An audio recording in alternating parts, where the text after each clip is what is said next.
I mean, let's be real. Doctor Strange is aware of the DC universe. He's One also of the multiverses. Yeah. So, like, he's just like, but he doesn't say anything to anybody else. Like, Professor Xavier and him are, like, chilling and, like, I wonder if there are other superhero universes out there. And he just immediately thinks of, like, Superman. And he's like, what would happen if Superman found in the Marvel universe? And he's like, no, I can tell you there's not. I know them all. There's none of them.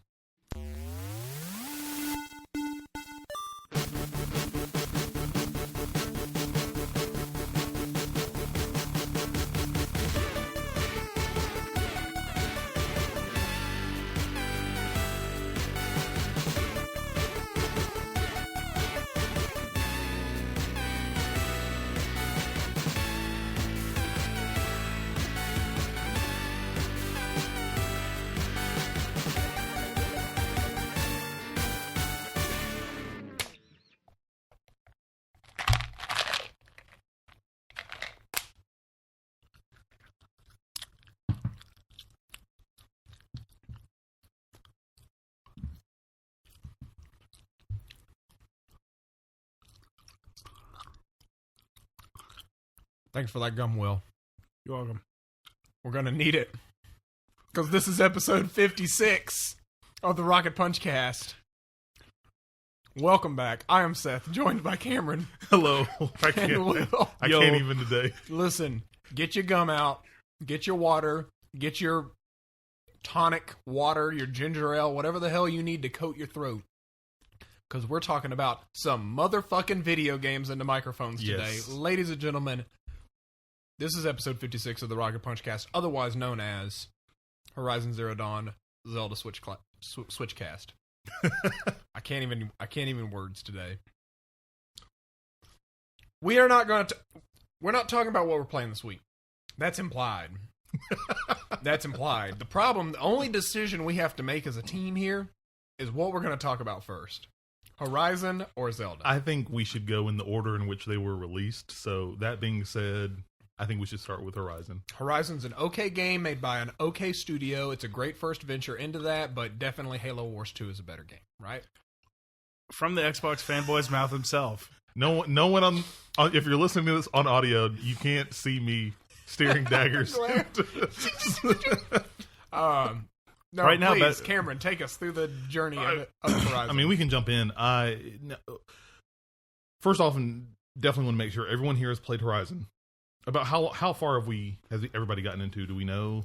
I am past the starting area and past the first area. I've already been through some gates, and I'm on to a second area. And I'm level in the 14, so I've done some stuff. Oh, wow. You guys are actually a little bit further than I am. I just walked out of the first starting area Okay. for Horizon. I played a little bit today. First of all, we need to start this episode properly by saying, number one, this week, I think it cannot be argued, this week was the best week for gamers ever. Like, or maybe just of the year, of the year of 2017. Yes. Like the best week of 2017 for gamers. Period. Like, holy crap! Like so much new Horizon, Zelda, Switch, which we're going to talk about at some point in time. It probably won't be today, but other cool announcements that got announced, like Xbox One Game Pass and other stuff like that. It was just literally, if you were a gamer in the gamer space, there was something for you. You know how for the past 2 months we've been talking about basically bullshit? Because there's been nothing going on. It all decided to drop in 1 week. Exactly, it did. With Horizon, I said it on our stream, and I'll say it again here. If everyone remembers, there was a game that I talked about, Uncharted 4, and there was a pull quote that said that game has no business looking that damn good. Unfortunately, I will have to take that quote, pull it from Uncharted 4, and place it firmly in the Horizon Zero Dawn camp. I would expect it because it's coming out a year later with the PS4 Pro in the back. You know, PS4 Pro happened between those games. So, But even more so, that game is drop dead gorgeous. Oh, oh my God! Whether you have a PS4 Pro or a PS4 or anything, there are times I just sit there and stare at the camera and stare at the picture and everything. what is everybody's impressions of Horizon Zero Dawn? Let's jump in here and talk. I'm still trying to collect my thoughts. Okay. So the combat system. Oh my god, that combat system. So it's very cool. I think it's honestly the best use of a bow and arrow I've ever seen in a video game. I would agree with that. And I don't want to jump to the next topic, but after playing Horizon Zero Dawn and then I pick up Breath of the Wild, I feel like the bow combat in Breath of the Wild is wanting. And then I go back to Horizon Zero Dawn and I'm like, yes. Well, and Guerrilla don't get me Games, wrong. It's a different style of game too. Yeah. It's not necessarily in the same vein. I'm just talking about how the bow and arrows work. Well, Horizon Zero Dawn is made by Guerrilla Games, and they've always been masterclass at combat. You can definitely see that through the entire Guerrilla series, or not Guerrilla series, but the Killzone series. Right. And so it was very nice. And because this is a totally different combat system from what they've dealt with. It's always been first-person shooters, blah, blah, blah, blah, do this. And they showed some cool stuff in Killzone Shadowfall, which we have a Rocket Punch Plays video of that you can find now on youtube.com/RocketPunchGo. But with Horizon, just being able to like hold L1 and switch between your 4 different weapons, and then when you have like different elemental attacks like fire arrows or shock arrows or things like that, you hold L1, everything pauses and you switch between that. And even with that, and kind of jumping in and out of the combat, which with the robots, with the dinosaurs, feels very. My first thought was very Metal Gear Solid-y. Like they're doing their patrol, and then when they notice something's going on, like, yeah, what is this? And then when they see you, it's like red, kill everything, and go and take you out. But for them, overall, and even particularly with combat, for them to completely jump into this new genre and bring this product out with its combat, with its graphic fidelity, with everything about that game is an achievement in and of itself. Like, especially for, the Killzone company. Seth, what were your thoughts? Horizon Zero Dawn is by far the best open world game since Witcher 3. It sits at the same table as Witcher 3, I would even go to say. Yeah. Did you guys see the cute little Twitter they've pictures been back and forth? For sure. Yeah. CD was Projekt Red and Guerrilla have been flirting. Social media flirting. That's okay. You know what? The way I see it is those two companies, they deserve to be at that table. Yeah. So, I know a lot of people have been talking a lot about Guerrilla Games. Like, oh man, they were the Killzone people, so it's so surprising that they made this game that's totally off of what Killzone was.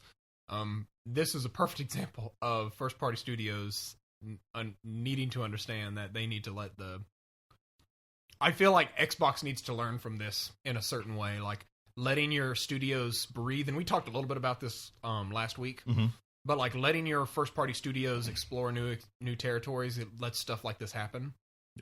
Well, even like Sony provided them; they basically had to restructure their entire team, probably hire new people that do things they've never even dreamed of. And for even with a first party studio, for them to try something new, most of the time it doesn't quite hit the mark. A good chunk of time it does, but it does, it's good. It's great. Yeah. Even, but this is like Horizon Zero Dawn, from what Guerrilla Games has done for a game in a genre that they have never had any finger in, is, in my opinion, masterpiece tier. Oh my. Well, the best example of the way it could have gone is let's look at The Order 1886. That was a video game. It was a video game, and it was, but at least for Sony Santa Monica, that build, or was it Santa Monica? I don't remember which of their first party. I think it's Santa Monica. That at least, that builds a foundation. And a lot of the times when you see studios try new IPs, that's what you end up getting. Assassin's Creed, Watch Dogs. Those examples, usually the first game was good or kind of, okay to good, but it laid a base down, and they use that to build off of it.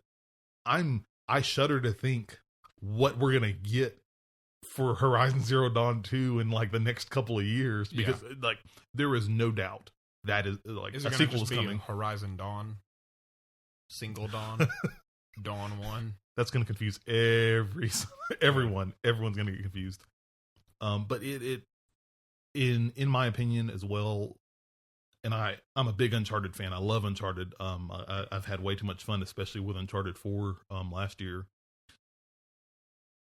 I kind of hesitate to say it, but not like overall, not really. Horizon Zero Dawn is probably the best exclusive in Sony's lineup. Oh, I don't even. There are too many modifier words. Horizon Zero Dawn is the best PlayStation 4 exclusive that is out. Period. Yes. I talk a lot. I've used this in the past a lot. I'm looking for the Mass Effect of this generation, right? Like Mass Effect. I think that every generation has a game or a couple of games that define it. I think that Mass Effect defined a lot of the principles that people valued in the Xbox 360 PS3 era of good storytelling, graphic fidelity, action-y combat. Like, before then there was action games, but they were very different from RPGs. That was like that marriage of RPGs and action, which now most RPGs are action-y in some form or fashion. Yeah. And so Mass Effect for me kind of was like, okay, this is like if I had to pick one game to represent a lot of innovation in that era, that was it. Horizon is very, very likely to be one of those games for this generation. It is a true-to-life open world with lots of things to do. It's got the same. A lot of people say it steals from a lot of different games or borrows from a lot of different games. I think that's okay. Like, cliches are there for a reason. Oh, and also even thinking about that, and I think it carries over, especially when we end up at the end of the podcast talking about Zelda and Horizon Zero Dawn, these open world games that we're getting, and I'm sure to some extent Andromeda, when that comes down at the end of the month, is that Shadow of War later this year.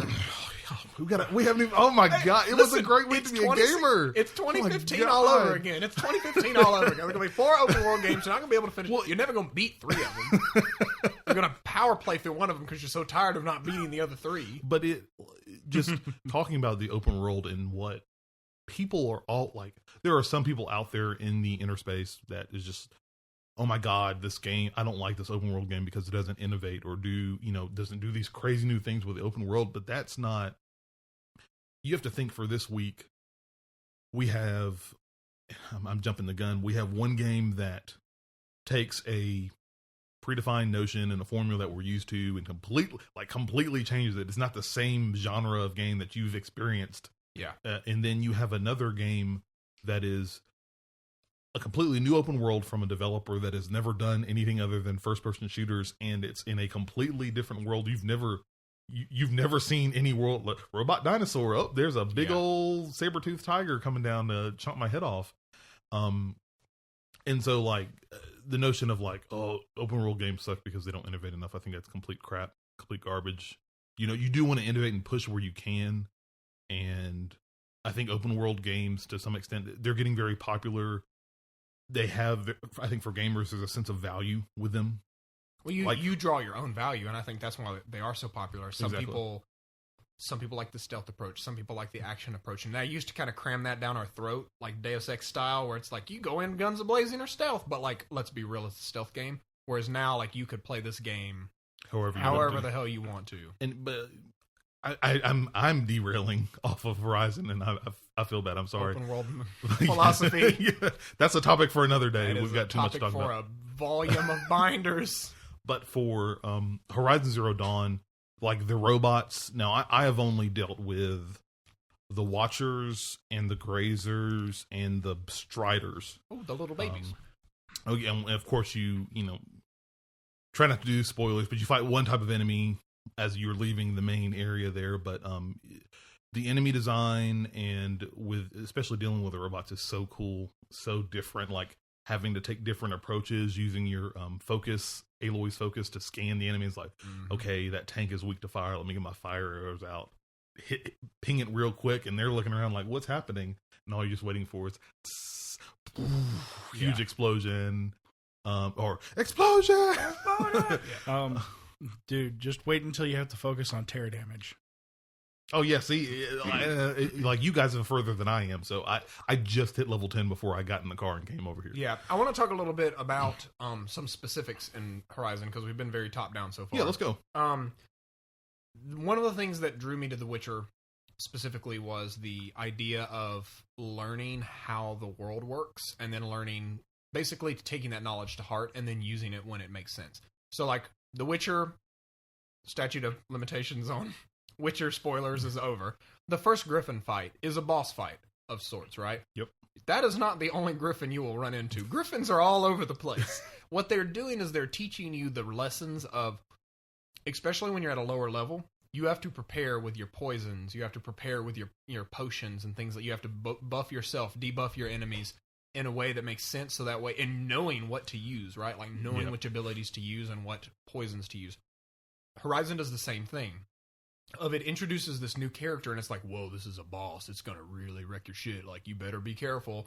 And you like take it down in this super cool encounter. And then you go into the next area, right? You're elevated to this another level of strength. And guess what? That monster's all over the place. And you've unlocked abilities now that make dealing with them much easier.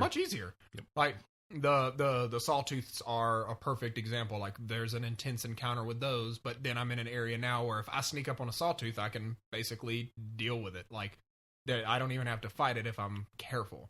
And I think that's one of the things that I love about Horizon is it is a game that rewards thoughtful strategy. If you are careful and you execute on your plan and everyone has a different plan. It's not like the game's forcing the plan down your throat. Yep. I have a stealthy approach. You may have a more action-oriented approach where you know right where to shoot it with the right type of arrow.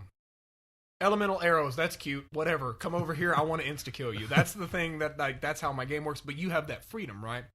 So the thing that really draws me in with Horizon is A, there's a ton of things to do. And B, it is kind of a perfect storm of all those open world games that are out there. Like there's Far Cry crafting and killing animals for bag upgrades. There's Batman Arkham Knight in detective mode, which I think is dumb, but detective, sure, let's solve crimes in primal America. But at least that it fits in that world. It fits in the world really, really well. Especially with the story, and I'll talk about that after we're done with the combat and stuff. But even just, I never feel like I'm running out of, if you plan and go pick up stuff around the world, I never feel like I'm running out of supplies. That was a concern with me going in, like, this combat's great, but I don't want to get to a point where every fight I go into, I'm out of arrows. I'm going to have to craft some more. But yeah, the way that crafting system works, where it's very much on the fly, like you hold L1, you go to the wheel, you hold X, and if you have the materials, you just craft it. And especially when you find like treasure boxes and you kill enemies, you'll get those items. I think the only thing that I've had concern with is that my precision bow, which does a lot of hard damage, like piercing damage, and just getting arrows for that. But that is, it's not in the point where like, I don't use that every fight. That's like, okay, there's that watcher like way far out in the distance. Let me get my precision arrow. Like, crap, I'm out of arrows. I need some wire. Well, there's a strider over there. Let me use my regular bow and kill him, get some wire, and then I can take the watcher out. And it rewards that. You have to think. It's not so much like you're starving for resources, but to some extent, you're not completely overabundant. You still have to kill things, and kill these dinosaurs and gather up resources, or you will go into battle with nothing, and that's the last thing you want. All I gotta say is I love the dichotomy of the way you can play. So Eddie and I were on voice chat as an example of a certain boss fight, and I don't want to give that boss fight away because it's an optional mission you have to go do. And he had just finished it and was like, oh my God, this is like the worst thing ever. Well, getting into that area was a mission for him. For me, because I decided to go stealthy instead of charge forward with a big spear, it was a piece of cake. The final boss didn't give me anywhere near as much trouble as it gave him because I was able to do a lot of tearing damage and reveal weak points. So it's interesting on just the ways you can play single player, but we're still talking about it as we're playing. Yeah. Most definitely. That kind of stuff. I love the fact that you can change what your bow focuses on with the different upgrades. Yep. That is amazing. I finally, today I figured out how I could like give it like a slowdown for like a few seconds when I stand up. And that's really helped out, especially with the striders and picking them off and hitting their little tank on the back. But the combat in the game, again, it's bar none. It's awesome. That world. Let's look shifting a little bit. Talk about the world and the story of Horizon Zero Dawn. Like everything that I've heard so far, or that I've seen so far is so different, so rich. Like I feel like I'm in that different world. It doesn't feel like the same old fantasy type open world game that I'm always used to, where we have these horses and you have the swords and the bows and arrows and things like that. But the world that Horizon and Guerrilla have crafted, especially because the first thing you hear, this is a post apocalyptic world, and you're kind of like, oh, I've never heard that before, but it's just post apocalyptic. It's like The Last of Us, or it's like all these other post apocalyptic worlds like Fallout or something like that, and that is 110% not even the case, not even close. With these robots, and especially the story of Aloy. I love how the game starts when, as soon as you fire it up, it's cutscene that starts talking about Aloy, and you have the credits roll, and you watch that for about the first 5 or 7 minutes, and then it immediately brings you up to the front splash screen. Like, oh, you ready to get started now? And that immediate, especially for a brand new IP, like draws you in. I'm like, oh, whoa, okay, I'm gonna, like, I started the game because I was working when it came out, and it was on my lunch break, and I started the game, and then I'm like, okay, I got to start the game, and I'm gonna go out, but I couldn't leave. I'm like, oh no, I gotta watch this intro. But the story of Aloy, and I'm gonna try not to get into any spoilers, but Rost, and kind of you learn a lot more in the first couple of hours of the Nora tribe. Yeah, and they're very matriarchal society. But you also start seeing like how Aloy is different from them. It's really, really cool. I would say, to not spoil anything, imagine Avatar: The Last Airbender. Okay. Now imagine, all right, cool, we have our Avatar. That's Aloy. Where's the Fire Nation? The Fire Nation attacks. But even just the story, especially as you learn about her, and I'm not going to spoil anything, but as you learn about her, as you get to, like, you're ready to leave the main, like, I would say kind of beginning area or entry area, you talked about it feeling very much like Witcher 3, Seth, and it really did feel like that, because I was playing Witcher 3 a couple of weeks ago, and I'm still in the starting area, and there's so much to do in the starting area, and it felt the same way with Horizon Zero Dawn. Like, I'm looking at the map, which is extremely cool. The map is a map I've never seen before in a game, and it's super cool, where you can actually see the topography on the as you're scrolling through. It's like the Google Maps hybrid. Yeah. But it just going through that area and then like zooming out and realizing, holy crap, you haven't even scratched the surface of this game yet. And just with the story of her, of Aloy, Rost, and kind of like, in a sense, her having to prove herself, especially with where she's come from, in that Nora tribe society, but also kind of you get a glimpse of the other societies that are outside of the walls, and I'm sure as we progress through the game, we're going to get to see a lot more. But even the beginning start, the story and the world is something that does an extremely good job of drawing you in instantly. Like, you want to know more about Aloy, you want to know more about this world. And for me, my feeling is I think I know exactly what the world's going to look like outside, but I don't think I have any idea at all about what this world's going to look like. This was very interesting for me, because the idea of a post-apocalypse, it's weird, stupid sounding, but the idea of like a tribal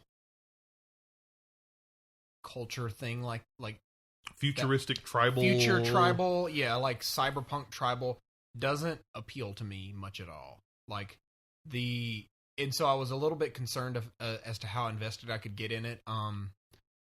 And I have to say that, like, and this is not an issue with the world itself. I just don't have I'm like, these are tribes. Obviously, we have the traditional, the Nora are the traditionalists, right? And they have these very deep traditions. And then there's, of course, the, like, merchant tribe who has the super mega awesome dope capital that you should totally come hang out in. And that's fine to me. I'm way more interested in the exploration of the world to see more about, like, where is this? What is going on here? What's going on with the machines? And that's fine. I think probably at the table, I'm one of the more big, like, story and lore and kind of like get me involved. I like the lore. It's just I just don't. it's a weird place. Like the idea of like we're so far in the future that we're in the past, and like I'm the first person who's gonna be like, yes, I love swinging pendulums and circles and cycles. Like that's great. It's just weird. It's like just more talking about like getting different experiences from that game, because like I'm thinking about a moment where, not going to spoil it, but there's a part where Aloy is talking to a woman, and they're looking at this kind of big technological thing, and the woman is like, kind of showing how Aloy is different from the rest of the tribe. Like the woman is like down on her knees, like praying, like, please, have mercy, da da da. And then Aloy's like, this is not some god. This is just a thing. This isn't what you think it is. Yeah, like, exactly. Yeah. And relaying that kind of as far as the story beats and interactions with everybody else, for me, that was meaningful because it helps me get invested with Aloy, and it helps me get invested, like, as far as learning more about how she is and how she operates, especially with the world, and generally how the world works.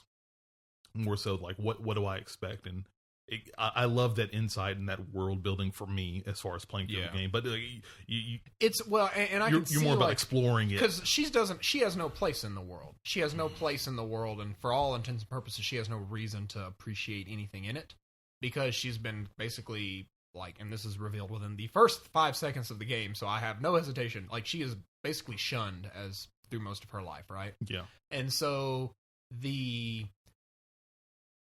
thing, like, I can definitely see where, like, oh, okay, so this is, like, someone that we can follow through all of this, and, yeah, the things, like, this world view, like, the people of this world view it through this specific lens that she doesn't have because she didn't grow up with it, right? And so, I think that's a really interesting hook. I want to explore more and learn. I think if I learn more about some of the other tribes and kind of what's going on within them and how they're interacting with each other, there could be a lot of cool stuff. I think even just, because we're all going to play the game differently, you like jumping in and exploring, just going through and exploring that world. I've loved and enjoyed just, especially just in the main area, like going through, finding these nooks and crannies, looking at the trees, looking at the environments, the detail, noticing like when the different tribes come in, they're wearing totally different stuff from what you're wearing. And for me, I want to find out, like, why are you wearing armor like this or leather or other things like that instead of the like patchwork metal armor things that I'm wearing here. And so you just more saying, like, to each his own. I want to find out. This is what I want. I want the bandit camp full of dudes. And I want to see the eyes of the last bandit as I've sneakily destroyed all of his friends and allies. And he's like trying to raise the alarm. He's like, and no one's there. It's just because I will break stealth and just walk out with my bow, and they're like, I'm going to get you, and you're the last dude in the camp. This is my camp. I've done that. That's what I want. It's what I live for. It's like, it is the moment where the computer realizes that all of their allies have been defeated. They are alone in this camp. This camp is mine. That is the stroke. I would love that even more if those events took on like a Batman type approach, where it's like the one guy and it's like, oh god, where are you? It's just like three of them, and then one of them just like, gone. It's really interesting. Like, the game strikes a really interesting balance between stealth and action. It's not a stealth game. It definitely is not. The bosses will force you to go. Bosses. I do not want to reveal much. Like, I feel like the starter area is kind of like, I'm a little bit more comfortable revealing things in the starter area because that is the intro to it. I will say, once you get out of the starter area, if you hear a thing called a cauldron, go to it, because those are awesome. I haven't been to one yet. Yes, cauldrons are probably one of the most enjoyable like encounters that you'll have in the game if you are like to overcome challenges. So, especially if that's the second time you fight that kind of boss, because I fought one of those. It was an optional fight the first time. I'm glad I did. Yeah, like I've been playing the game very much like I try and be as stealthy as I can, but then when people spot me, I'm just like, nope, don't care now. Kill you until I like once. If I have too many enemies, I'm like, hide in the grass. I hope they don't see me. Yeah. I do think it's hilarious how I'll turn a corner and just squat in the grass, and then that's it. Complete stealth. Yep. Absolute stealth. You see the meter go down, they're like, they're only machines. Yeah. I mean, I feel like this is a brilliant execution on the open world, playbook. You know, it's like it's another great open world game. Yes. And if you think that we need another one of those, good news. It's PlayStation 4 exclusive, so enjoy it. Now, I have a question. Do you have, because you can get different kinds of gear in this game, are you wearing the one that's kind of like a ghillie suit? No. I don't. Okay. I know exactly what you're talking about. It's got the netting. Yeah. Yeah. All I got to say is I have that plus a thing that gives me like an extra 40% stealth. Oh yeah, man. You can. So I'm just literally like right in front of you, crouch. What's up, bro? I was gonna say like you're staring at the watcher's eyeball, and they're like, no enemies detected. I think I'm wearing. Are you sure about that? I think I'm wearing the collector's edition. The red. I can't remember the Karja. The Karja thing. I've just the extra piercing damage is pretty cool. I actually like the fact that the outfits give you a little bit of a boost, but they're not like these huge, like world changing. Like I have to have this is the outfit that I must have if I want to be good at X. Yeah, they're all like they're small boosts, and you can modify them how you see fit. It's an RPG underneath. Yeah, and that's something I feel like if this was just an action game, wouldn't have a lot of legs to it. But the fact that there are some hooks in there, because that's where I'll get really invested, is the RPG-ness of the game, of getting in, finding better loot, finding better better runes or whatever they're called, the enhancements, modifications. Those that is something that's super appealing for me. Is kind of the loot search and whatnot. So what favorite weapons from everybody? I'm curious. The bow and arrow. It's the bow. Okay. Yeah, the bow. I'm using a sharpshooter bow. Okay. I like the tripcaster. It's pretty cool. It takes some work to use, but it's pretty cool. See, I've used that to set up some nasty traps, but yeah, I was gonna say I'm still working out the kinks, because you have to sneak around and then plant the traps. Then when you push enemies towards one, then that's when the fun begins. I think the whistle is the most broken thing in the game. Like 400 yards away, huh? One enemy, only one, will be like, huh? What's that? And then they'll walk over, and it's just like. And I'm curious if that's like based on the direction you're looking at them at. Programming it is whoever is the closest to the center of your vision and closest to you. So it's pretty like it. If you play stealthy, get the whistle. You're good. That's what I got. That's at that point you can just look at rocks, and just discard them. Put those over here. We don't even need rocks anymore. I'm gonna end my spiel on Horizon Zero Dawn. Any other final thoughts on Horizon? My final thoughts. Again, best week to be a gamer. Totally my opinion. You guys can agree if you want to. If you own a PlayStation 4 for any fucking reason, and I'm using expletives to drive a point home, then you should buy this game. Like, no, hands down, go purchase this. I think it's the best exclusive on PlayStation 4. If you have a PS4 Pro, you'll be able to take advantage of those extra graphical stuff. But if you have a PlayStation 4, even then, it still looks great. Go buy this game. 100%. Yeah, there are 55 million PlayStation 4s. There should be minimum 55 million There should be copies 55 sold. million copies of this video. I'm really curious when they, whenever somebody announces sales, how well this did. Because, this will get a sequel. Hands down. I'm sure it's already been greenlit it's somewhere. A franchise. Yeah, and I want this to do well, especially with. We're not going to get into anything political or any crazy stuff like that, but just, strong female protagonist, completely different world, brand new IP, which everybody wants is brand new IP. Why can't it be new? And this is a game that should succeed. And so I want people to go get it to help it succeed. It is definitely the right place, right time, new IP. Not only that, I really feel like, and straight up honest, I know I'm reiterating, best bow combat I've ever experienced in a game. I'd agree with you. It's one of the most complex and fleshed out, because really, when you say that, I think of Lara Croft and Rise of the Tomb Raider, and it's sure you have a couple of change outs, but it's really just like you use it as a weapon. But I feel like in Horizon Zero Dawn, it's a lot more. Yeah, I can't explain it, but it just feels a lot more. Well, I also feel like it's solid, and you can use the drop off to your advantage. Bows are cool. But let's be real. The king of bows. The king! No one even cared about bows before Link and his legendary bow. came forth. We're going to talk about Zelda. I was trying to segue.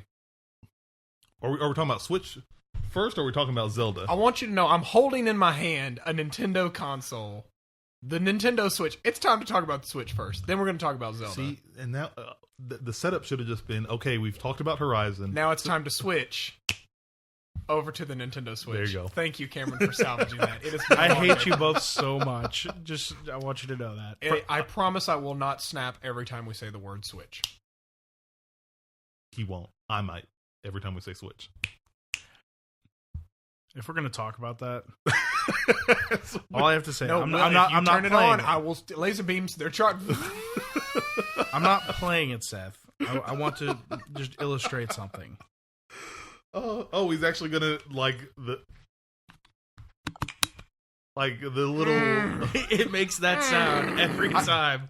I think when we talked about this, you were like, "I really hope that." Like Seth quote, "I really hope it makes that sound every Yes. time it snaps the Yes. controller in." Guess what, Seth? It does. It does. And it is amazing. Lead us. Talk. Okay. Lead us on the Switch talk. Nintendo Switch. It is out in the wild. It is a new day for Nintendo for sure. This is their, and I'm not even gonna go into the, like, you can go out there and find so much information just about the thing in general. First impressions with the Switch. Boy, Nintendo, am I proud of you. Let me give you a big old round of applause because you finally let go of your bullshit. For some of it. And you made something really, really great. And I think that they realized that the home console market is important, but that their strong arm is definitely portables. And they took that and married them in a way that is just mind-bogglingly amazing. Like, the Nintendo Switch is the hybrid console. And I might even, again, Mario, Throne of Bones, etc., etc., that's how video games end.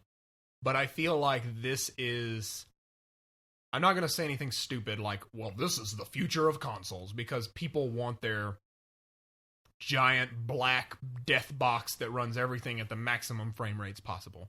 But if you think about like what a user experience is for gaming, like how to get a piece of gaming hardware that truly ties into your life, the Switch is a first step on a road there. I truly think I would say with maybe some caveats to some extent, like the Switch is truly an innovation. People toss that word around a lot, but I think the Switch is really an innovation in the gaming and the console specifically market as a whole. What are you gonna say, Will? That build quality is hands down 400% better than the Fisher-Price version of the Wii U. Yes, the Wii U looks like it was built by Fisher-Price. I mean, the Wii U served a place in a time, and it felt like a Wii. It felt like the Wii. At this point, the chapter of the Wii is closed. Yeah. The chapter of small plastic boxes that play little toy games is closed. The toy box is closed. Unless you bought Zelda on that console. I'm sorry, Chaz isn't here. But Rip Chaz, Rip Zelda Wii U. I mean, and I'm glad that they delivered on that promise. You can tell that this definitely was originally going to be a Wii U game, and after that console flopped, they... I had a conversation with my little brother. We had, and I'll probably refer to it when we talk about the Switch, but I was telling him my thoughts on the console, and what I really think happened was that this was originally slated as a Wii U game, like in very early development. Yeah. Then when they saw kind of the numbers dwindling for the Wii U, they switched over to the new console, and then they we need to keep a tally of how many times we do that in this conversation. The fans will do it for us. Please comment. And they basically said, nope, Zelda goes on this console, and they basically from then on they developed for the Switch, but then they more or less ported it back to the Wii U because I talked to Chaz. And I'm sure, I'll pass as much information as I can from Chaz, but I know one of the things he said, I asked him, like, what does the tablet do on the Wii U version of Zelda? And his words, oh, nothing.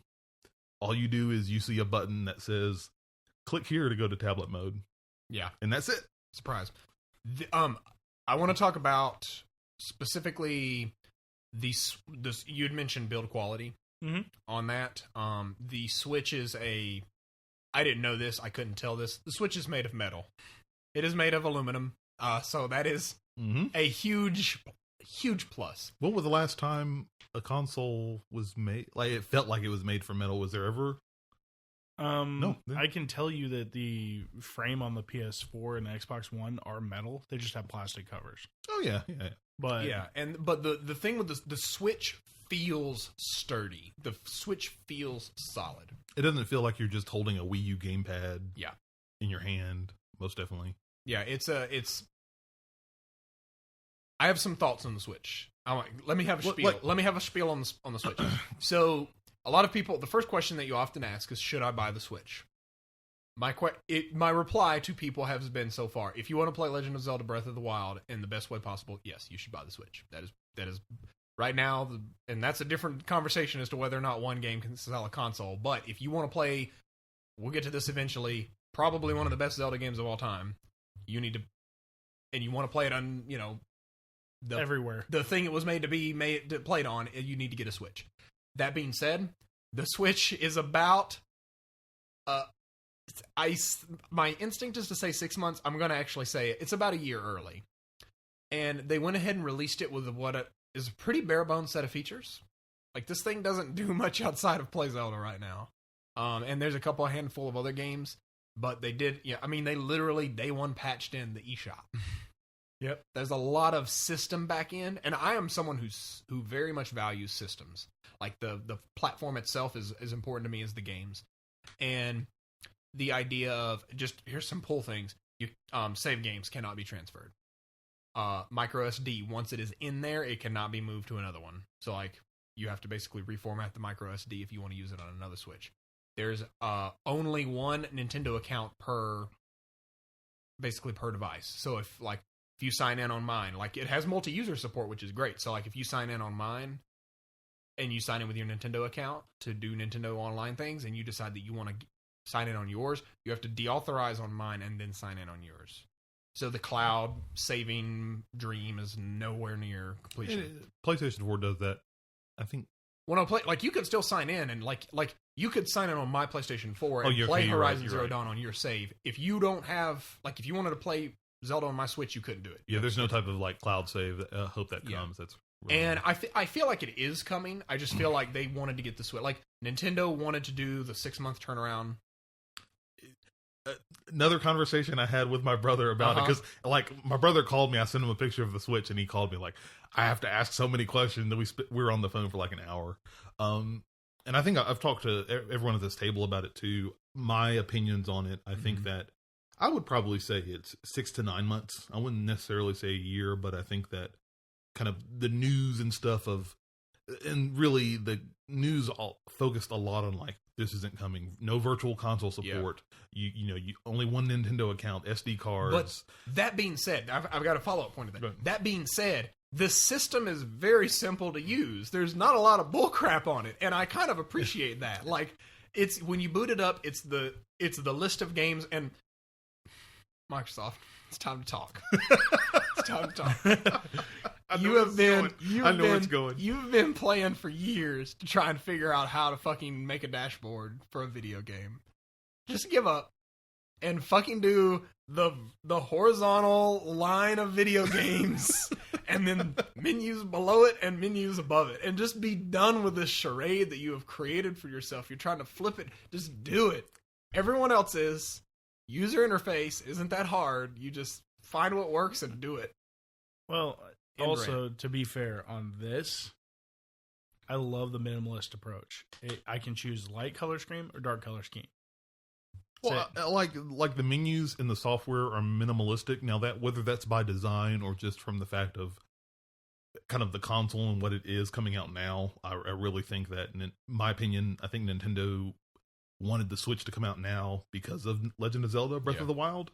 They didn't want to pigeonhole, no offense, Wii U owners with Breath of the Wild, and people that don't own a Wii U were like, that's a dying console, I don't want to pay for that, but they want to sell Zelda, so let's get the Switch out. I think, I truly believe that and I think most people, especially people who own a Wii U, are sitting on their hands and waiting until the fall in the holiday time frame before they pick this up.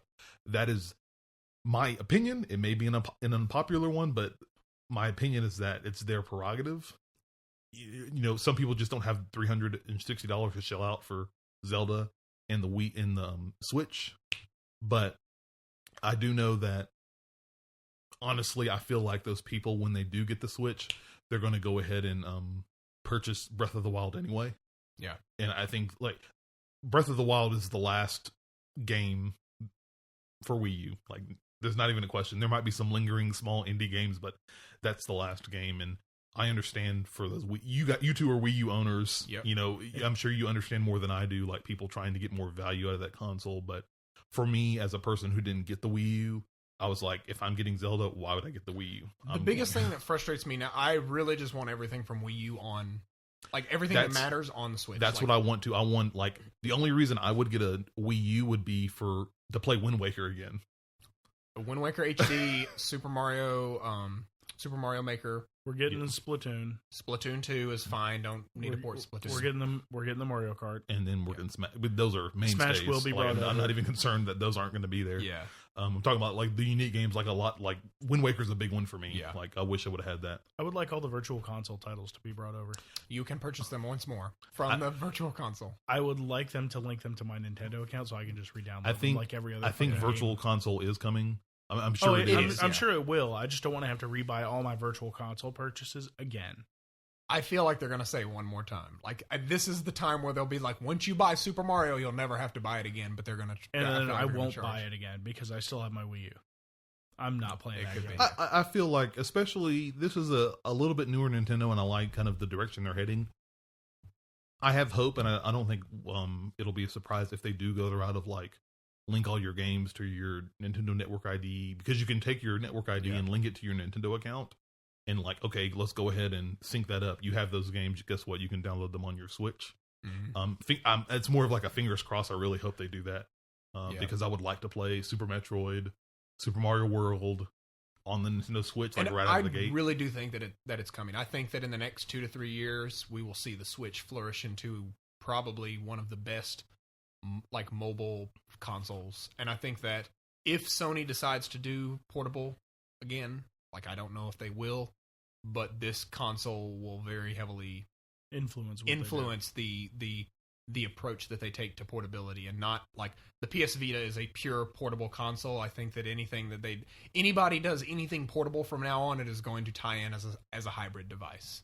I really feel like, because we're there as technology's there. And to be fair, though, they tried to do that with the PlayStation TV, but it was a separite device you had to buy to put your Vita. It was too weird and too obscure, and nobody was like, I'm saying, baby, get a Game Boy Advance, plug it in with the link cable to the GameCube, baby. I'm dropping items. I remember that. I remember that. About. Oh God. And then I think Metroid had one because they had Zero Mission, and then Prime. I think there was something with old game Final Fantasy Crystal Chronicle. I don't know if anybody ever played that there. I think there was something with that. But like that being said, for me, my opinion, if I feel like the game is very minimalist with games and the software, for good or bad, however you want to look at that. Yeah. I mean, it's the Legend of Zelda Breath of the Wild box for right now. I think that if you went ahead and got it, I think you're enjoying it. I think if you were waiting for the holidays when Odyssey comes out, and they flesh out more things like online, give us a more better picture of that, Virtual Console. If people want the streaming apps, which I really don't care about and don't care to see I'm sure it'll come, but I'm not in a rush to get Netflix and Hulu on my Switch. Then it'll be an even better buy. But I think that for us as early adopters, and as part of being an early adopter as well, is that we can voice our yays or nays for this to Nintendo, and they can kind of react to that. This is a weird, and I hate that I'm even saying this, but I feel like this console just launched into early access, and will be like, if it was not for Zelda, this would have come out this holiday. Yes, it would have been announced at E3, and it would have come out this holiday. But they needed Zelda off the floor, and they needed to get it up. And totally because I want you to know this as well. If this Nintendo Switch announcement had been a Nintendo Direct for this year's E3, what is E3? It would have been complete like if you think about the hype around the Switch, if they'd announced it at E3 and carried it through. But I'm very glad that it's out because it gives us a chance to provide feedback. It gives them a chance to add things and fix things as they come up. I think Splatoon in the summer is going to be the real stress test on, can Nintendo support online multiplayer. Like they did it on the Wii U and it worked well enough. But like truly figuring out things like the friend code issues and just things like that. Like, and I think they fixed the friend code issue though. Yeah, the friend codes are now just one of many ways to find friends. So because apparently, if you played Fire Emblem, on the phone, guess what? You can get your friends from that over onto your Switch. Yeah, anything that you sign in with your Nintendo, I've had Miitomo friends, Nintendo, with the Fire Emblem Fates. So I imagine they're working on it. They're building a back end before they make this cute front end that works with it really well. But all in all, I think Nintendo's getting there. That's for sure. They're a hell of a lot further now than I thought they would ever be with their platform. I think their launch went really well. Yes. A lot of people like Sony, Microsoft, Arby's. Everybody congratulated them on their when launch. Arby's is congratulating you, you made it. Dude, Arby's social media right now, I can't even handle how awesome they are. Shit's lit over at Arby's. Those $12 sandwiches really doing something with it. No, that's exaggeration. Now, Seth, please take us down the path that that everyone at this table wants to go down. Listen, Legend of Zelda Breath of the Wild is the best fucking Zelda game that's ever come out. And I say this over Wind Waker. Like, I fucking love Wind Waker. He does. I love Wind Waker. You have a Wind Waker hoodie. I got my Wind Waker hoodie. I'm looking at, this is not Wind Waker related, but I got the Ocarina over there. If there was an actual fucking Wind Waker that could make music, I would have learned to play that and master it. But I can't. That's a conductor baton. You can't. I got the Hylian shield on the wall back there. I got the Master Sword right next to my bedroom door. So if someone tries to break into my house, boom, blood will be spilt. The power of the Master Sword. You will banish them with their evil. I might be a Zelda fan. A little bit. A little bit of a Zelda fan. He's not. And there is a thing that I want you to know. I'm going to quote another thing that I very much love. JoJo's Bizarre Adventure here. I'm going to talk about JoJo's Bizarre Adventure in the context of Zelda.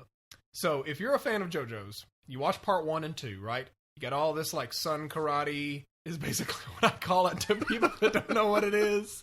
It's basically sun karate. And then when you move it to another part, everything changes, right? The whole dynamic of the show, the quote-unquote hooks that get you into the show completely change.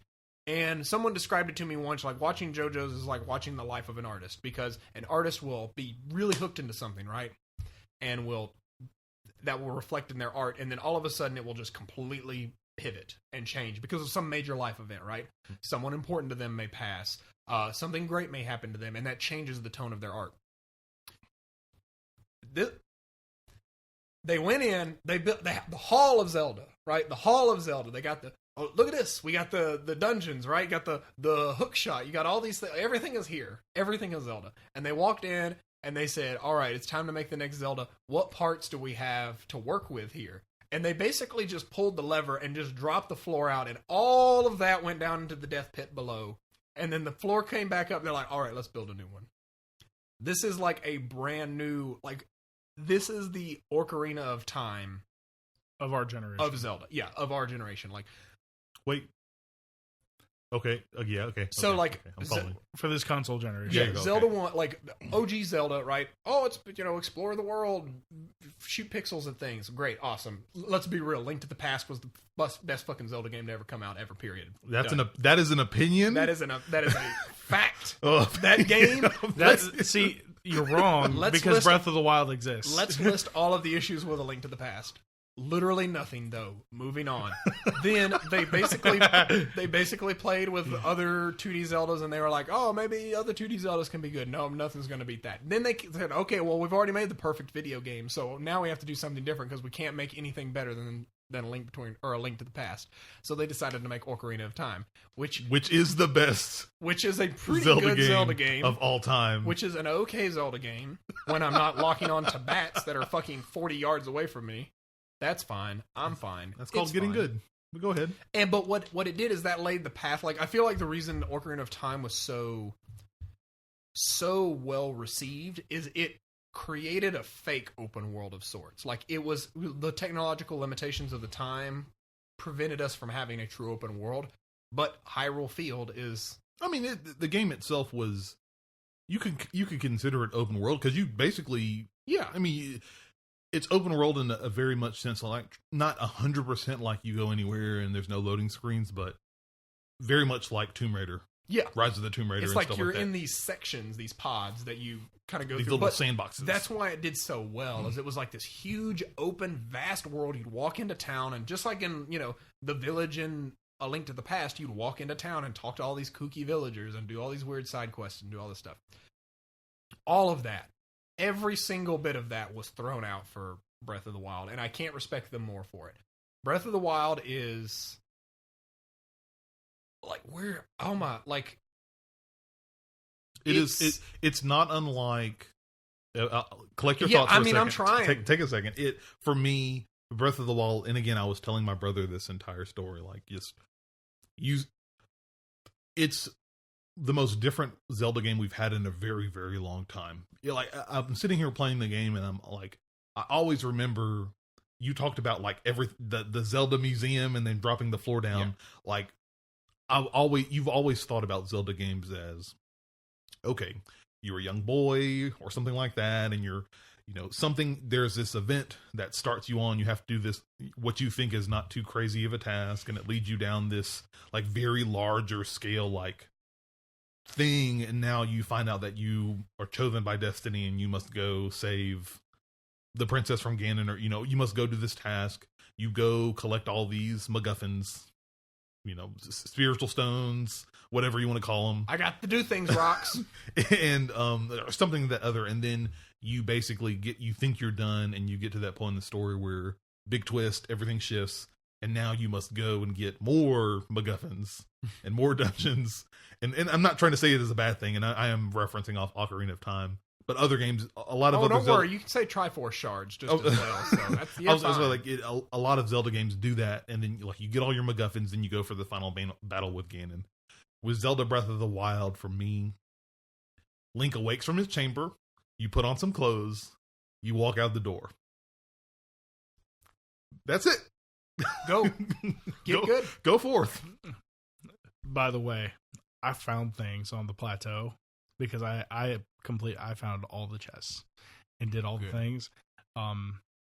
Something interesting happens at the very tippy top of the mountain. That's all I'm gonna say. Okay, I haven't. No spoilers. That's why I said something interesting. We're not gonna spoil any of this game. Like the Great Plateau, which is basically your more or less starting area.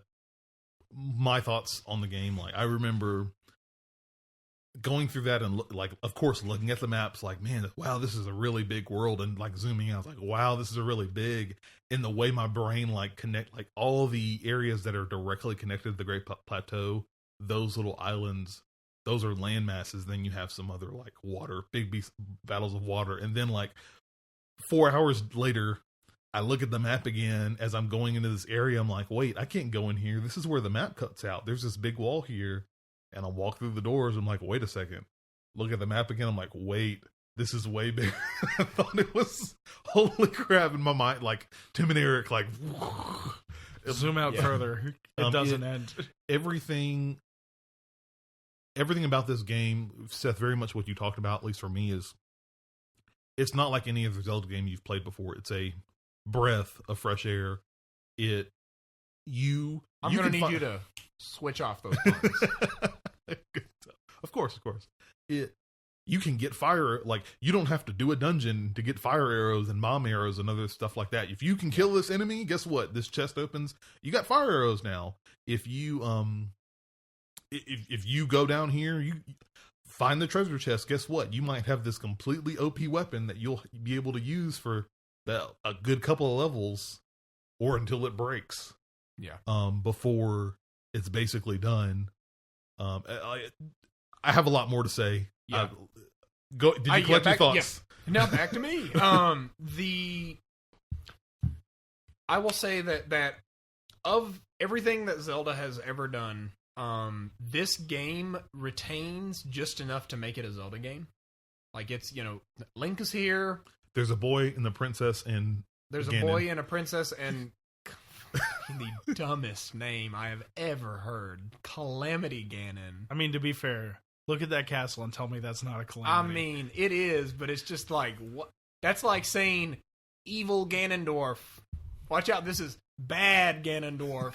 What? No. Calamity Ganon. Come on, that's like a Reaper main name. Anyways, I'm done. The thing that real like I so love about this game is it is every single game experience is totally different. There is not a single like Witcher 3, right? Open world game. Everyone kind of discovered the Bloody Baron at the same time, right? Like everyone was kind of going through that together. That was day 2 or 3. If you were a normal, I'm going to play for 4 to 6 hours on the launch day. Not the, I'm going to stay up all night and update the wiki, like not that type of player. But like everyone kind of reached the Bloody Baron at the same time. The game was open world, but it funneled you, right? Zelda, it's like, here's the go fly machine, go where you want to, and then everyone just scatters in their own. It's like the fucking Hunger Games. It's like everyone just goes in their own direction. I'm curious I'm curious if we all like just experiences if we all went in the same direction. Where are you guys currently at? Kakariko Village. Okay, Kakariko. I double back to Kakariko because I'm like I need to maybe progress some in this game to get some stuff done. But I think that for me I kind of shot straight south. Okay. And then, like, looped back up around. You are totally different. Has anybody went to Hateno Village? Not yet. I was actually going to make my way there. I have been through Hateno Village, and, like, I want us to talk overall because I have so many experiences I want to get on the table. Like, this happened, and oh my God, I got to talk about it. I mean, it's so, like, there's just, like, a little grove of trees, and I go in there and collect some mushrooms, and for some reason I remember that. Like, what? I can't, like, nothing of importance happened there.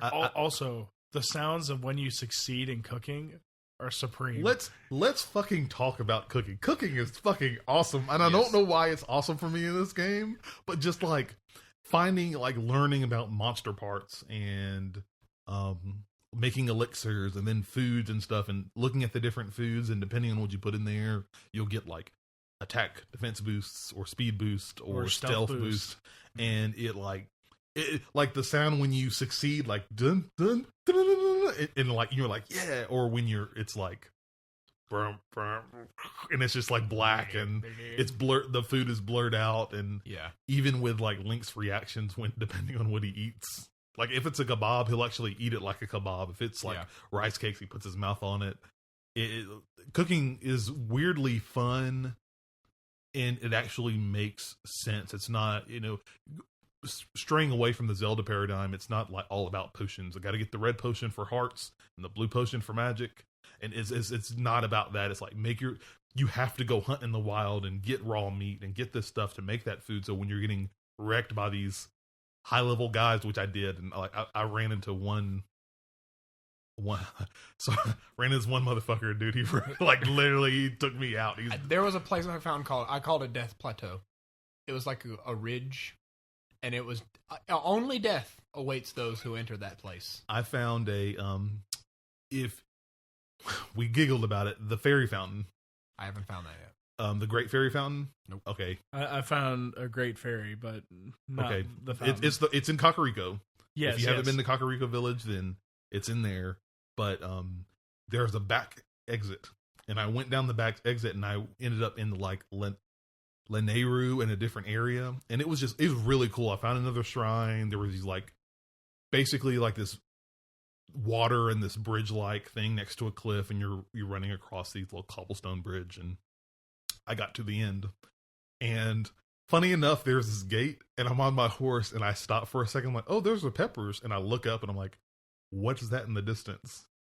Pull out my Sheikah Slate scope, and I look in, it's like this Ganon-looking, four-legged, large creature with a big sword and a big shield, and he's just staring at me. He's just, I'm looking at you, and so I'm like, oh, no, I got this, dude. I start walking up to him. He literally puts his sword up, draws bow and arrow, ice arrows, freezes me and the horse. We're like up in the air, frozen, lunges at me with a sword. I die. The only reason I lived was because I had fairies. Literally, within 10 seconds, he killed all 5 fairies that I had in my bag and was done. And I was like, oh, okay, horse, we're going to go somewhere else.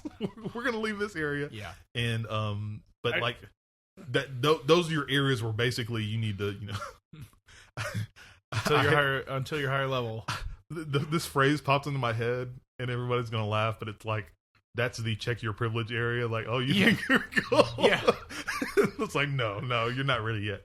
Go level up some more, get some more items before you come back over here. I want to hear some thoughts from Will. Will, what do you think? I love that this game is not afraid to just say, hey, you think you're all that? It's time to die.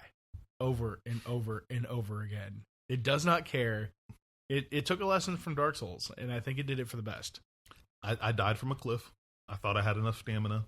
I didn't. You thought wrong. The first goblin, the blue goblin enemy with the spiked club, when he came up to me, and I'm like, oh, I got you. I got bonk. Dead. Yep. Like, oh, okay. I want you to, here's where my brain went in both of those sentences. One was that comic that's been going around. It went around a couple months ago, but it's resurfacing now, of the Link seeing the skeleton. He's like, oh, there's a skeleton, I'll kill it. And then the skeleton turns around and like shanks him right in his gut, and he's just like, welcome to Dark Souls, bitch. Yeah, like that is a great way to describe this game. When you said that, I just thought of El Kabong from, not El Kabong, no, TV Puppet Pals. Yes.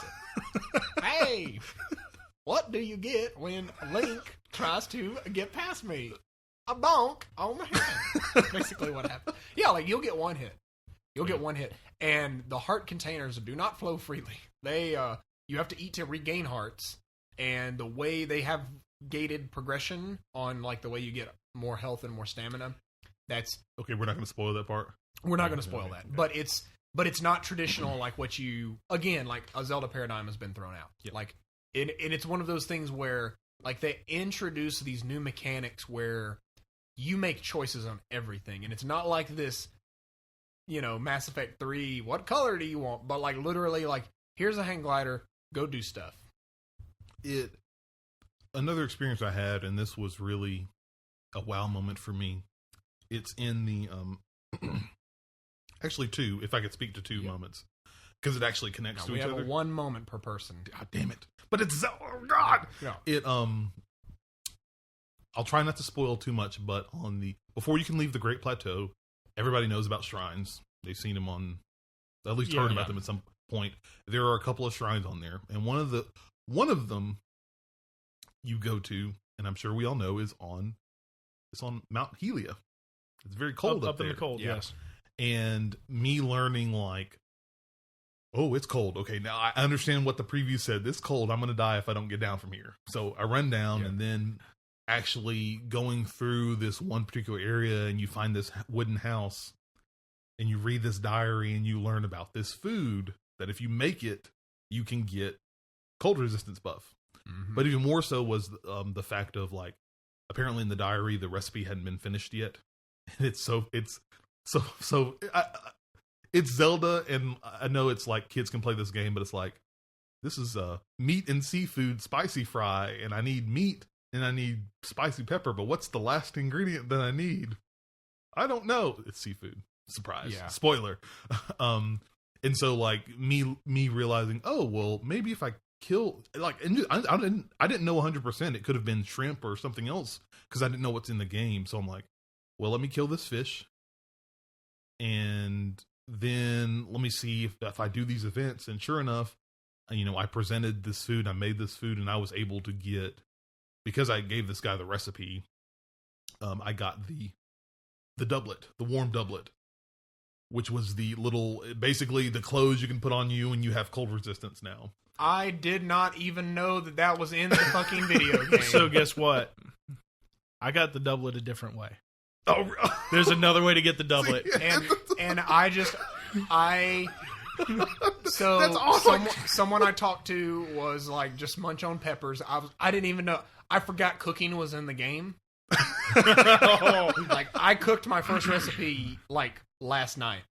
Oh, really? Like I didn't. Dude, I forgot it was in the game. Usually every couple of hours I sit by a pan and just cook food. So what I did is I mastered the mechanics of when a torch is lit and when it is unlit, and what actions do you take as a player character to unlight a torch, to extinguish the torch. I learned not to do those things, and then I crafted the perfect route up that mountain. No, as soon as I got the doublet, I was like, don't even care. I'm climbing up the mountain. How did you get it, Will? Because this speaks perfectly to Breath of the Wild. I don't want to tell you because it will spoil something. Okay, don't. Yeah. Don't. We have 3 different examples of, and getting 4th mystery of one. figuring out how to go up there. But even how to climb a mountain. And like it was so weird for me. There's another area there where there's some lasers involved and sentries that shoot lasers in that area. Yes. And okay. It's kind of like a little puzzle, like a little maze, and like the big open areas have laser sentries that you have to kind of be careful for. And it was so weird for me because I was like, if only I could get over this wall. Oh wait, you can climb anything. Just climb the wall, and then I just climbed the wall. Okay, I'm there. Awesome, great. But like finishing on the second point for me, and I'll let you guys talk. Is okay. I got the doublet, and that's awesome that we all got it a different way. Yep. But I'm going to this. I mean, I didn't get the doublet. I just lit a torch. You need to double back because there are some places that if you don't have it, you will die. And you'll end up. You can purchase it later. Oh, if you want to, or you just where you find it. But I went into like going up on the mountain. I went to, and you guys will know what I'm talking about. The far west side of the map, like going up the mountain very closest to where the point is. Mm-hmm. And there's that open valley that's blowing wind, and there's the skull, the big skull that has the goblin sitting in there. Oh yeah, it's like at the end of this. It's this dead end as you're going up the mountain. This blew my mind, and really, I wasn't really thinking about it. What happened is I crouched in because I'm like, ooh, there's a skull. There could be some items in there. I killed the sentry goblin. He goes down, and then I walk into the skull head, and I'm like, there's nobody here. Like, where are the enemies at? I want to take a moment right quick to pause and to talk about how the visual imagery of the skull has been broken. Because if I wanted to make a house shaped like a skull, I would probably do so as a sign of get away. Like, don't come here. And the fact that it's shaped like a skull means you go there. You're like, oh, there may be some items inside. Right. That is completely counterintuitive. But it works. Like, if I were them, I would be like, Great Fairy lives here. Like, just like, and you're like, oh, I've already seen the Great Fairy in this area. I'm good. I'm fine. Oh, another one? What do they give me? Just live. Pro tip: if you're a what is it? Coblin. It's a bokoblin. Oh yeah. If you're a bokoblin, live in just a normal rock, and put the door on the backside so it can't be seen from the road. Yeah, so no one knows it's a house. Yeah, there you go. And you will live in peace for all of your days. Well, anyways, continue. Skull House. These guys didn't live. What basically happens is I'm in the house, and I look around, and you start seeing the question marks. 2 of the enemies were behind. They were behind the house. And they were sitting on the side of the skull. I had a couple of fire arrows, so I'm like, okay, this guy's getting really close to the door. I'm going to go ahead and shoot a fire arrow at him. What's cool, and just this detail was figuring this out blew my mind, because apparently I didn't realize it. The entire area has grass. Grass will burn. Yep. Not even realizing it, when I shot the fire arrow, it hit the enemy a little bit. But because that was like a valley, like a tunnel, and wind was blowing through it, the wind picked up the fire and burned all the grass around the house. I was expecting to like injure the one dude and jump out. I killed both dudes with a fire arrow because the grass caught fire and it killed them. And that blew my mind that you could, as far as for a Zelda game, you can think and do stuff like that. Yep. And like just strategize instead of just like, oh, I got to kill him with the sword, or I got to hit him with the arrow, just like the grass. And they're like, no. So, funny thing, my experience with that encounter is I had just killed another camp of bokoblins over here, and I lit my torch, knowing that there was grass over there because I saw it, and I just lit all the grass on fire and watched them in the back. Oh, that's wow! These guys just scorching and burning these bokoblins. Man, I need their items. I'm over here like I'm like crouching against the wall with a torch, like in my hand, trying to not freeze to death. Like, please don't notice me because I can't fight you with this torch. Like, I cannot attack with the torch. So, I have many more experiences, but please, somebody else take the reins. I want to talk a little bit about Death Plateau. Death Plateau was just like I've never seen so many enemies pop up in a Zelda game before. I really haven't. It's because it was night, so surprise, skeleton, skelephotos or whatever they're called. Stalfos, whatever. Yeah, I'm not in it. Stalfos, lightning dude, fire bats, regular bats. Herd of bats. It was just like, how? But what the best part is, I was like, I'm done. Ran to the cliff, jumped off, escaped. Like, it's so, like, it is a whole new paradigm on not just Zelda, but like, really, I feel open world, right? Like, open world games are becoming dime a dozen, but this one is truly like, the way it is designed is you play however you want to. I don't feel like fighting this really hard boss. Sure, just climb the mountain. Like, you can do that, like, if you've got enough stamina. So I'm going to talk about something in the starting area. Okay. Near where we could light all the grass on fire to kill those bokoblins, there's a forest. Yep. In the forest, there is a giant rock monster. Rock monster. Wow, I have missed most of this game from the sounds of it. I have not found... I didn't see the rock monster, so it's okay. Don't feel bad. I barely beat him. Oh, barely. And it's only thanks to bombs. Listen, bombs are actually the most powerful weapon in the game. Like, if all else fails, they actually didn't do that much damage. I was able to blow his arms off so I can climb him. Oh, yes. Yeah, I remember seeing that in the videos. Yeah. That's a real thing. You want to hear about, like, crazy monsters?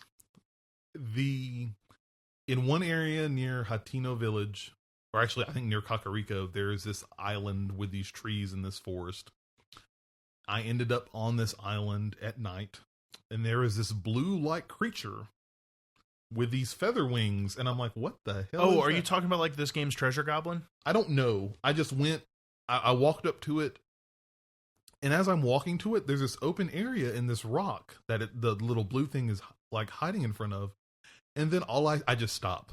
Because all I see is this probably 50-foot tall skeleton barreling through the forest. I couldn't see its head. I'm like, what the hell is that? I'm like, stealth potions drink, slowly walking around to not be seen. I need to find it and kill it. I went around and like the blue guy scurried away, but I went and got the treasure chest inside. Unfortunately, as like I turn around, he sees me. He turns around. It's this big one-eyed Cyclops monster. And all of a sudden, I just see, I can't remember what the name, I'll just say Stalfos for namesake. The word Stalfos comes up, and this red bar pops up on the top of my screen. I'm like, oh God, what have I done? And the dude actually goes to a tree. Before he comes to me, he looks at a tree, grabs it, rips it out, like effortlessly. And that is his club. And then he begins to turn to me and walk toward me. I didn't beat him. I didn't even do damage to him. The only thing that saved me was the fact that because he was a skeleton, he can only come out at night. The sun came up, he completely disappeared. And at that point, I just went into my map and I said, skull mark here? Remember this for later on. Come back later. Oh, yeah. I want to talk real quick about the weapons. I want to talk about the weapons. The weapons are destructible, which is probably top 3 least favorite game mechanics in any game for me, period. I can see why they did it, because it forces you to interact with the environment in a way that, you know, like getting the enemy's weapons and using them against them. It really encourages you to go into these dungeons and find, like, seeking out the chests matter now. Like, it's not just a matter of... We've just, like, fighting enemies, and they'll have a brand new weapon that's a lot sturdier than what, you know, the twig that you have. And my problem is, right now I have an inventory full of pretty good items. And I go out in the world, and I'm, you know, there's a bokoblin over there. Like, I have no desire to engage in combat because it's just going to waste it. And so now I find myself doing a lot of navigating around to avoid encounters, because I don't want to waste, like, all I'm going to get is a bunch of sticks from them, you know. I would actually say get involved with those. I've actually found some powerful, like, I got a knight's bow, which is a metal-like bow from a Lizalfos. just sitting on a rock. He was hiding on a rock, and I killed him. And I shattered 2 weapons, yes, but I got a bow that's better than any other bow in my inventory just from fighting And that him. might be the case. It's just, it creates a lot of, it creates But, a like, I get what you're consistent saying. anxiety Yeah. of like, I don't know, and I know eventually I have to fight Ganon. And I'm like, what am I going to do? Like, when that, like these bosses, like maybe these are a better example. Like that, if all you had was sticks and twigs. Jump off cliff, paraglide. Yeah, like paraglide escape is the only option at that point. But So. as you go through and you fight those enemies, some of those enemies will have better weapons. Some of the really good weapons I'll save until like I get into a tough fight, but then I'll realize, oh, you dropped that exact same weapon that has 14 attack. Let me go ahead and grab that. I'll dump the twig out, and now I've got a backup sword in case this one breaks. I have 4 lightsabers and 2 staffs, so you better believe that Seth is a killing machine. I am ready. I love how we were both calling those lightsabers. Yeah, I mean they're lightsabers. But I understand about like the breaking the items and that anxiety and whatnot. But I will definitely say that it's not. If you explore and you fight and you like tackle enemies in a different way, and especially if you do side quests and things like that, you will usually not have to worry about like ending up in a fight with a Boko club and a Boko spear against this dude with like 8 different swords and he's coming. You know, I mean, let's call those what they are: sticks. Let's be real. If you're really that worried about it, magnet this big metal thing over into the boss. That's what I've killed a lot of things with bombs. Bombs and the magnet ability. Please chase me, drop bomb. Please chase me, drop bomb. I love I love finding enemies near explosive barrels and just fire arrow. Listen, explosive barrels are dumb. Everyone hates that they're in video games, but I love explosive barrels. There is something beautiful about a dude chilling next to a red barrel, and son, rethink your life. You don't have much time because you're about to die. But rethink your life choices next time. Feels really good. My favorite one is like it's in the starting zone. Is there's just a rock on a ledge and a big pile of explosive barrels in a pit. Yes, and I'm just like, I'm gonna push that rock in that pit. That's what I'm doing today. And then I just pushed it in and killed everyone at the camp. And I was like, great, delicious meat, yummy. So I have a question. Mm-hmm. How do you guys feel about not just like combat or any of that stuff though? Do you feel like you're ever going to see everything in this game? Probably not. Probably not. Maybe eventually. It depends on how much I spend in this game. The game is huge, like 100%. The largest Zelda game ever. Probably one of the largest open world games ever. Period. Fair. It's just I find it funny because we're all scattering like Hunger Games, like you're saying, and it's just there's so much like that I've seen already, and it's like I know you guys haven't seen that yet. We're reaching peak open world. I really feel like the open worlds have gotten so big now.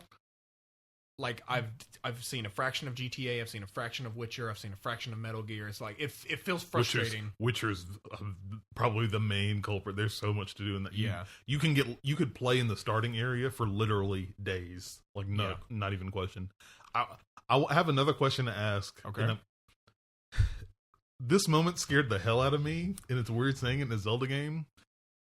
Who has been out at night around midnight? Oh, I know on a certain night.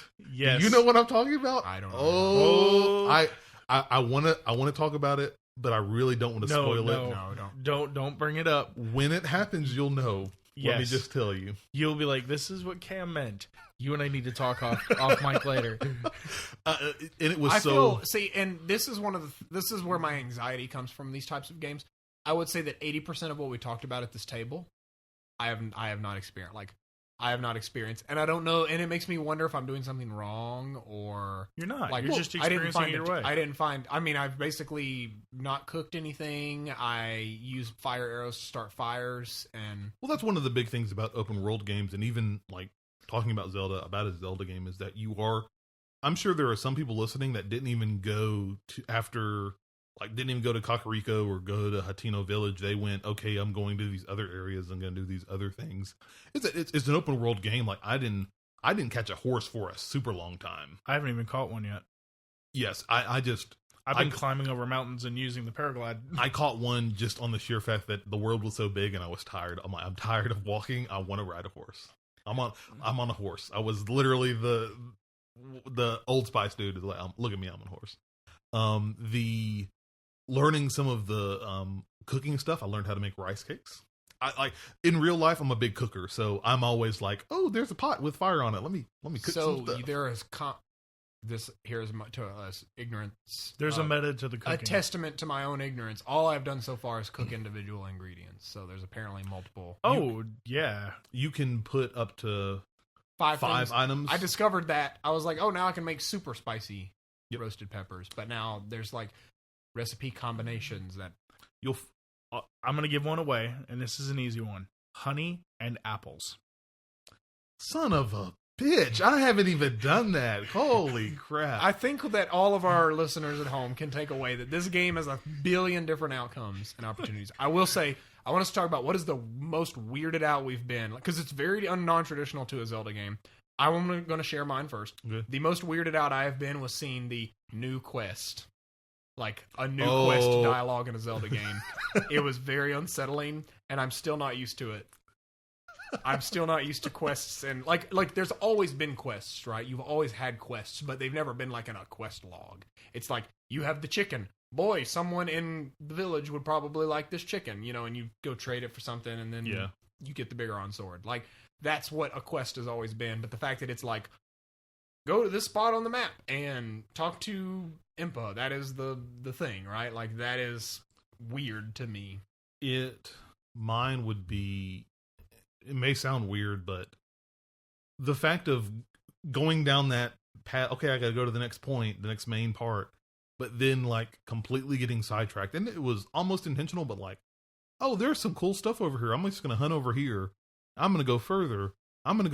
Wait, I'm in a swamp. And the mountain's over there, and I have to get back over the mountain to get back on the track to the main quest. But I like being here in the swamp. Ooh, there's items. Yeah. Like, I'm not going to worry about you right now. And in feeling rewarded in doing that and feeling like I don't have to get back on the main path and go directly to Impa or wherever I'm going, is I can go, the game, and I'm still even a little bit getting used to it in a Zelda game, is that I don't have to go here if I don't want to.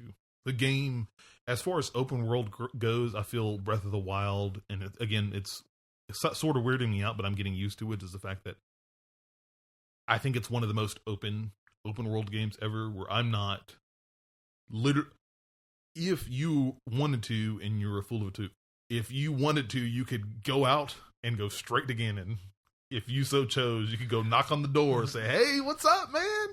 And they tell you in the game, this is a dumb idea. Yeah, on multiple people, like, you can go if you want, but it's probably not the best time to do it. But like, even just not even to that extreme, going to all these different areas and go anywhere I want to. I'm not beholden. This image popped in my head. If people remember Ocarina of Time at the beginning, when you're trying to go see the Great Deku Tree, and the little annoying elf is sitting there, and he's like, "Oh, you can't come in here without a shield and a sword." And like, you try and get around him, and he's like, basically the invisible wall that's blocking in front of you. That's not here. I thought it was going to happen once when I went into this town, but then the guy said, "Oh, you're a traveler. Oh, you look like a Hylian. Go ahead in." And I just walked in. There was no restraint, none of that, and it feels it's taking some getting used to for a Zelda game for me, but it's so cool, so cool. So I climbed the top to like a plateau on a mountain, and you know that rock monster I fought and Rock killed? monster. Imagine something 20 times the size of the one I just fought, and it's called Senior, with a health bar that's as wide as my screen. Good. So there are bosses, like Dark Soul bosses. The monster that I like, the skeleton monster. Because you said that too, yeah. Like, I was like, oh god, why am I here? Leave. I literally, it was everything I could do to pause, eat a stamina buff dinner, and then start climbing up the mountain in a zigzag pattern, because he's throwing giant boulders at me. Yes. That I'm just trying to get away, but I'm trying to get to the top. I gotta know what's at the top.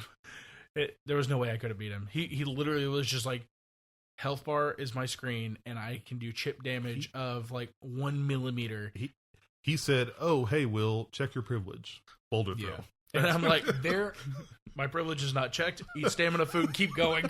yeah, and I think that this game strikes a great balance between the hand holding and the get good spectrum.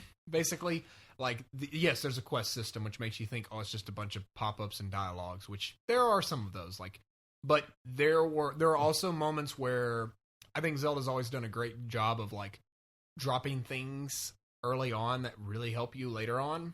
Like learning things about the world, especially Ocarina. It's like you learn things in the past that helps you in the future type of stuff.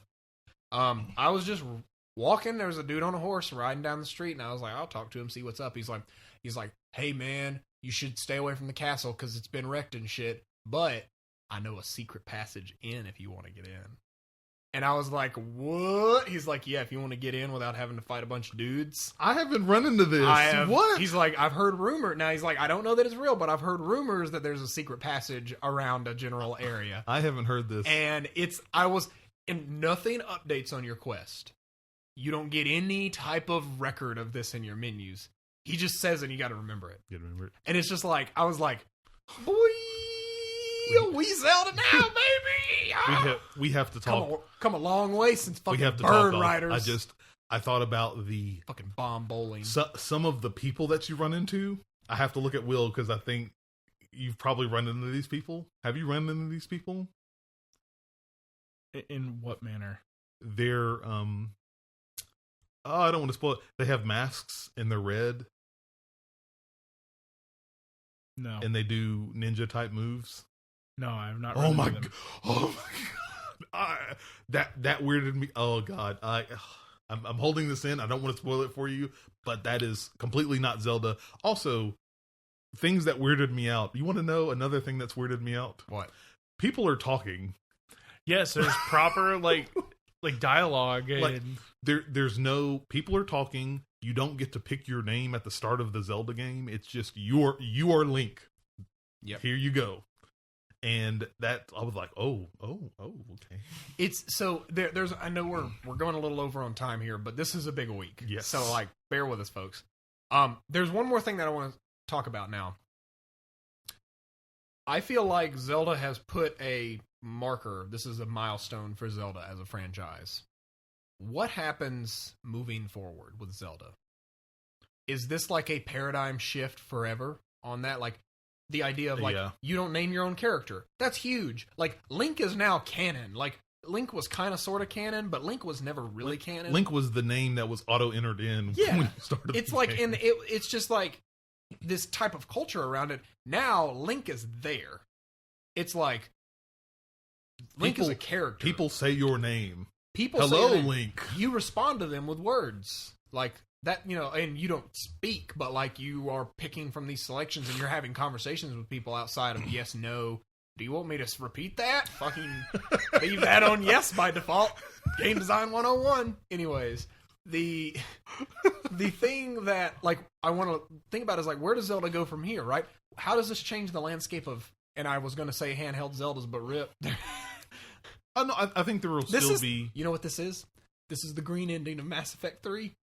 This is the symbiosis ending. It's like they've merged them, and now it's like there is no difference. This is a society of everything is portable. I think we'll still have portable Zeldas as far as like where Zelda goes from here. I mean, it's portable when you undock it. I wouldn't be surprised, especially if you think about the last couple of years, if they try and do where like Toon Link from the Wind Waker series is like somehow becomes the handheld Link, because you think about Phantom with the Spirit Tracks, Phantom Hourglass. We don't talk about Spirit Tracks. We don't. Why not? Don't quote either of those items as Phantom things Hourglass.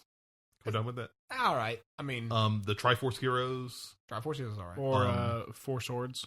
Yeah, Four Swords. Yeah. Like, though, I think that they may try and leverage that, but I'm excited, but I think more so right now I'm kind of concerned because I feel like this was such a high bar that was left up there that Zelda fans and maybe even Nintendo in their own like goals, they're thinking like we have to meet or exceed this. I'm excited to see it, but I don't know if one thing, and this is how I'll end with this one a little bit. we are creators, and we make stuff, right? Nintendo is a mastercraft creators, and one thing that Zelda does, and I think that everything should learn from this. I think that every Zelda game starts with a theme, and they stick to that theme so truly that it is remarkable. Zelda, Wind Waker, Legend of Zelda Wind Waker, the theme is music. You play music with the orchestra type item. You hit enemies, doom doom doom doom doom doom doom doom doom. Like it's a scale as you hit enemies with combos. That is the theme of that. Ocarina of Time, the theme is very, very much the passage of time and how time changes things, right? Like it is, what is the impact of time? And music is there, present. I think music's consistent throughout the series, but like each Zelda has a theme to it. This one is very much the Breath of the Wild. It is get out there and explore. Exploration and discovery is the type of that. And so I feel like even if the next Zelda game doesn't follow the open world paradigm that they've created for themselves, if it reverts back to the traditional Zelda paradigm, I think it's okay as long as they hold true to their theme. Like the theme is what I think makes, like, we love Zelda because of its gameplay loop or whatever, but I think we really love Zelda because every game has a different theme to it, and one of them resonates with us, whether it's Ocarina, whether it's Wind Waker, whether it's Link to the Past, right? All of those games have a theme that resonate with us. My final words is I love how this game canonizes and acknowledges that prior games have occurred without actually doing it. Yeah. My final words on Zelda and on this episode. Yeah. If you are a PlayStation fan, or if you have a PlayStation 4 and you have a Pulse, go buy Horizon. Yes. If you have a Nintendo console, Wii U, or Switch, and a Pulse, go buy Breath of the Wild. Like, it's Breath of the Wild. My mind is still blowing. Like, playing through the game, in the back of my head, I just see the Flapjack shooting stars meme. In his face, like, oh yeah, and and you just thinking about like think about for the Switch, they got this game on a 13 gigabyte SanDisk cartridge, and just I thought it was a 16 gig. Probably, I don't know. It doesn't matter. It's still the same. Can I also describe how great it feels to plug in a cartridge and play a game? With no install. No install, no update. I asked Chaz, I'm like, so Chaz, does the game play off the disc or do you have to install it? No, I have to install it. Well, how big's the install? 22 gigs. Ooh. Wow. But for us here at the table, plug in cartridge, go. Select game, go. Now, I'm sure there will be an update at some point, so that may not be forever. There was a day one patch that was literally megabytes. It was like a couple of megabytes. Yeah, okay. It was. Because if you boot it up, it says version 1.1. I can't wait to see the future of the Switch. The Switch is a very shiny first step, and depending on where you fall in the video game buyer's life cycle, it may not be a great chance for you to jump in early, right? If you're not an early adopter, it will eventually be cheaper. It will eventually have a wider breadth of games on it. Whenever you get one, buy Breath of the Wild. Yeah, Breath of the Wild should be... I'm excited for it, and I think really what it comes down to, and I think for some people, is the fact that they want all these games on their system, and it's just, I don't want to put my system down, but especially for a lot of us that we have multiple games and multiple systems, like, it's okay if you play a game and then you put your system away for a little bit. That's totally fine. But I, like, on your point, I'm excited to see where the Switch goes. I'm excited to, more so than anything, to see the third-party support that comes out for the Switch and what those games look like. And, it may happen, it may not, but thinking about Mass Effect Andromeda on the Switch, we're getting Skyrim on the Switch, and using that, like, you dock it and then that portability. Like, I don't know if you guys have been able to test, like, true to life portability, but I was able, I think, yesterday we went out. I had to go out with my wife to go get something to eat or something like that. I'm like, you drive, and I'm playing.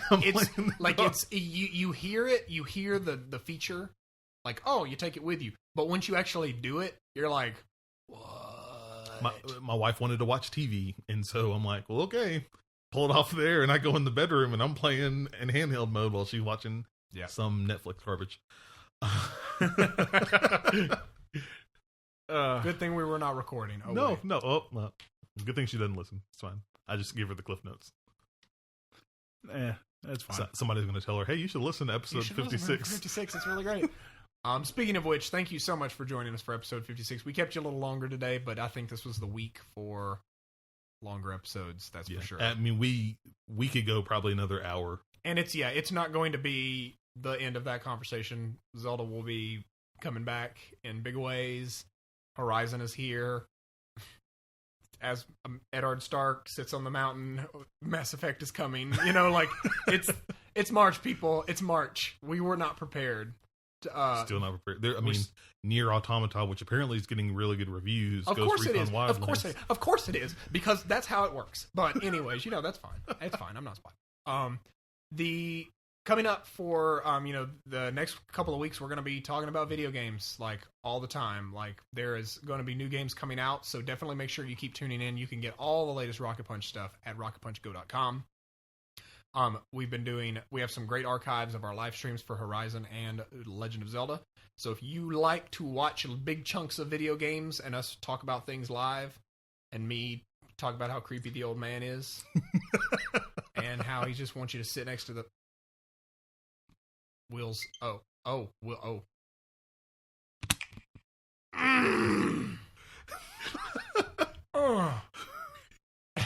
RocketPunchGo.com.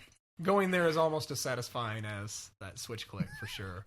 But yeah, we've got some cool archives of our live streams for that, so you can watch chunky meats of the game. Actually, we get through the entire opening part of The Legend of Zelda, so if you don't own a Switch, but you want to see the Switch gameplay, we streamed it in HD for you. And I was going to say, same for Horizon, we basically went through the entire opening area until you actually start going out in the wild on the stream. So you can go check out the beginnings of those games without spoiling the game proper, I guess you'd say.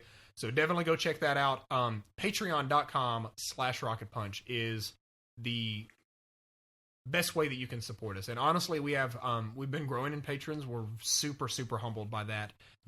For as little as $3 a month, you can get access to the bonus episodes of both Rocket Punch Cast, Tang and Spank, and Rocket Punch Plays, as well as once you bump up to the $5 tier, swag, stickers, all kinds of cool stuff. So patreon.com/rocketpunch.